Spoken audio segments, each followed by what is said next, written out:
Hello and welcome to Team Franco Bodybuilding Podcast. This is Joe speaking, and we are on episode number 54. The title and the subject for today's podcast is Post-Competition Blues.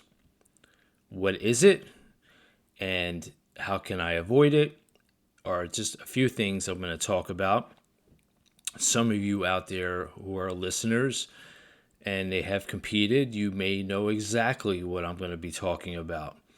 And some of you guys who are thinking about competing for the first time next year are probably thinking, what the hell am I talking about? So there's a benefit on both ends of the spectrum because I have a little list to talk about what is it, what are our competition blues, how to deal with it, and more importantly, how to not so much avoid it, but what you do in your prep so you don't have this type of feeling and this experience. Now, I'll be honest with you, as a competitor myself, I've never really had it. And I'm going to discuss, at least anecdotally, what I believe it is. But all the years that I've been competing, I never had the competition blues, meaning after you get done competing, you feel a certain way like, oh shit, I'm done, I reached my goal, what next? And maybe I never had it only because I always think about evolving.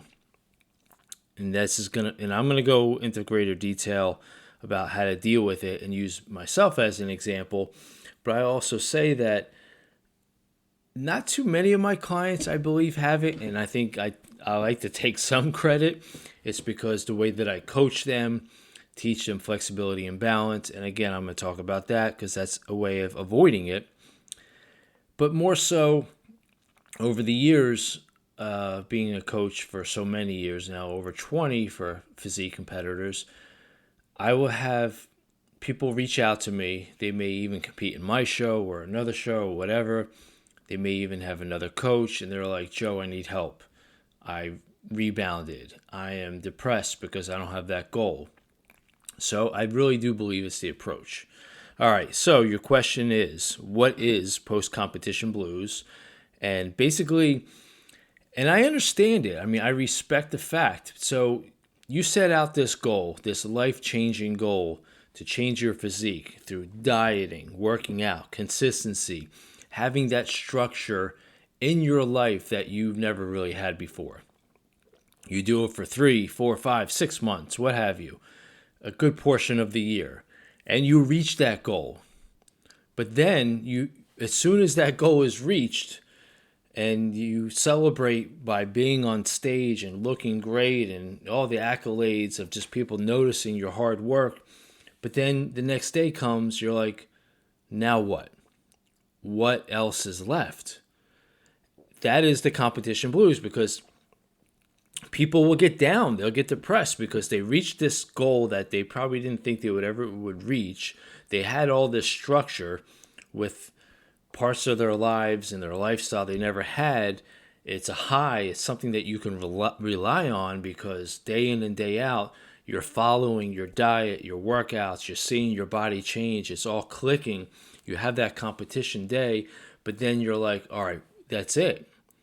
And that to me is why it's the biggest problem, and how to deal with it, because what you do during your prep will decide how you are doing after. And one of my famous quotes, or something on Instagram that I always put yearly, is that I'm more impressed not so much with the path that you reach the stage when you compete, but the planning afterwards, how you respond and how you treat yourself afterwards. So that is why I believe a lot of it is the approach that you take. Now, mentally, you need the approach of thinking that this is a constant evolution. This is an evolution. I'm constantly going to get better. And the contest that you did for the first, second, or third time, it's just one stop of, your path, your journey, meaning that, you know what? I had all of the structure, all the accountability with it, working with a coach. I did great things. I celebrated on stage. then you gotta then focus on what's next. You want to be eager, like, all right, I get some feedback. I need to improve on my shoulders, get a little leaner. What's the game plan? But often people put that contest on such a high pedestal that they forget or don't think about the future after. So that is why they can actually fall into a depression and gain a shitload of weight, not train, and then take many months to get their shit back together, realizing, oh my God, I worked so freaking hard and now look at me. And I've seen it dozens and dozens of times. And I think it's because, one, that person doesn't have, I think the proper guidance, and that's where coaching comes into play. So how you deal with this really depends on your approach to the contest prep itself, meaning that are you dieting with a balanced moderation type diet? Are you giving yourself enough time to diet? So, are you taking a flexible approach, which you guys know I favor? I mean, I'm not saying it's the only way to skin the cat. There are many, many ways, and I've talked about this many times, but allowing that flexibility in your diet is not going to give you that, it's going to matter at the end because it's going to give you an idea what to do after as far as eating and everything. And coaching. Some coaches, and again, I've said this before, will kill someone. I mean, not literally, but will drive it home that do everything that you can to make this one show. And then even if you look great, you be like, you know what, now what? You don't know how to come off of that diet, meaning that you don't know how to reverse diet, recover, or maintenance diet. So it's accumulation of many little things, and that's why picking the right coach is super important. And if you've lasted this long, I'm going to go over a special announcement at the end for those who basically have been going through the contest blues, because at the time of the recording of this is basically the end of the 2021 contest season. So if you're listening and you experience this, please hang on because I have an offer for you guys. So again, a mini recap, and I'm going to fill in the blanks a little bit more. What is it? What's the contest, post-contest, blues? It's that feeling of like, what do I do? A lost type feeling, meaning that you don't have that goal anymore. You did everything possible to look your best, you achieved it, and now I'm like, damn, what is next? And again, I respect it, but I personally never had it, only because, and I'll be honest with you, when I compete, I do put all my eggs in the basket. I hit my goal, and then I'm like, I'm glad I'm done. I need a break. And then I re-game plan right away. I take a little bit of break with the diet, let my body recover. But then I'm like, you know what? Even if I don't compete for another 3 years, every single training day that I am doing is going to be, accumulation to reaching the next goal. And that's what you got to do. And I touched upon this earlier, that even though you have that first goal of competing, it brings you that high. It is just one stop on your path of a journey of continuing to get better. You have to look forward. You always have to think about moving forward. And to me, that is the best way of dealing. Now, some people may be like, well, it's so hard to get back on track. Well, therefore, you got to look at the type of coaching or the type of plan that you had. Because, not saying it's easy, I would never say that. I have a few pros competing and coming up soon. And I'm going to be honest with you, I'm crushing them because they can handle it. They have the experience, but they also have the mentality of knowing how to come out of the show, treat themselves a little bit. But you know what? I'm back in the gym. It's a constant evolution of going forward, and I'm going to continue to get better. So it's accumulation of things. Setting up that goal afterwards, realizing that, you know what, the sooner I get back onto things and look forward, I'll be okay.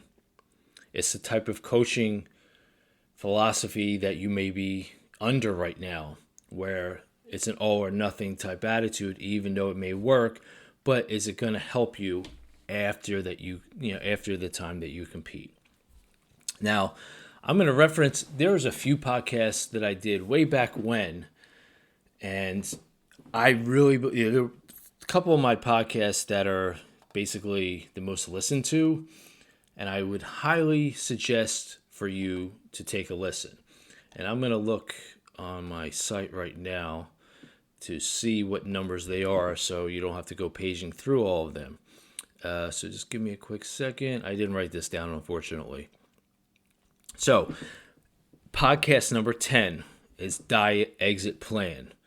Strategies on how to handle your diet after reaching your goals. And I pretty much emphasize, what you do before you compete and during your prep is going to reflect how you respond afterwards. And that in itself can help you, fight the post-contest blues, meaning that you'll have that plan and you have that focus, right after your show day instead of feeling lost. And that's why, and I talk about that in that podcast number 10, where, again, extreme dieting and all that stuff can and may work. But if you are doing something super, super strict and drastic, well, obviously you can't do that after you compete. So it's harder to then get back to baseline, homeostasis, and therefore you'll have that typical weight gain and everything and that blowout. So that is why looking forward and setting those goals is so important, not only to avoid the post-contest blues, but also for the fact you don't have that rebound. You don't screw up your hormones. You don't wipe out all those gains and that progress that you made by gaining 10 pounds in a week, 20 pounds in a month, or what have you. I mean, that wreaks havoc on your body. And then you feel really shitty about yourself. Like, oh, what the hell did I do? I did all this hard work and it's wiped away. So that's why listening to that podcast and including the podcast number 11, which was part 2 of the exit plan, because after I did the first one, I had a few more thoughts. And the subtitle of that one is what your ideal weight should be after you compete. What should be basically after you reach your goal, what should be your ideal weight after? And that again goes back to setting goals after you compete, keeping the mind busy. So basically that one reviews my thoughts about staying, between bulking and staying lean after the competition, and what is the ideal situation or ideal middle ground that you should find as far as your body weight goes.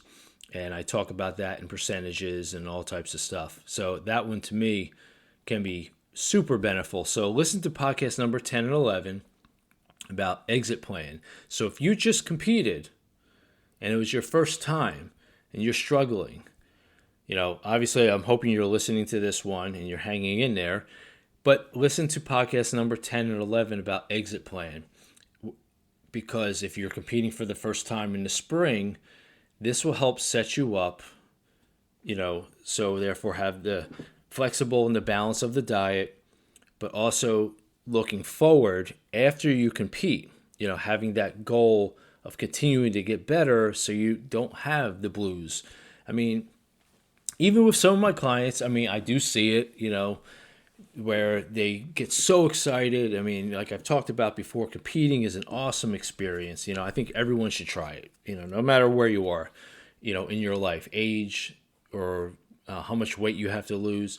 Just doing that, because what's so nice about competing and, lifting weights and the whole process of dieting and structure, it just gives you that structure that most of us don't have in our crazy lives, between career, family, friends, relationships, all that stuff.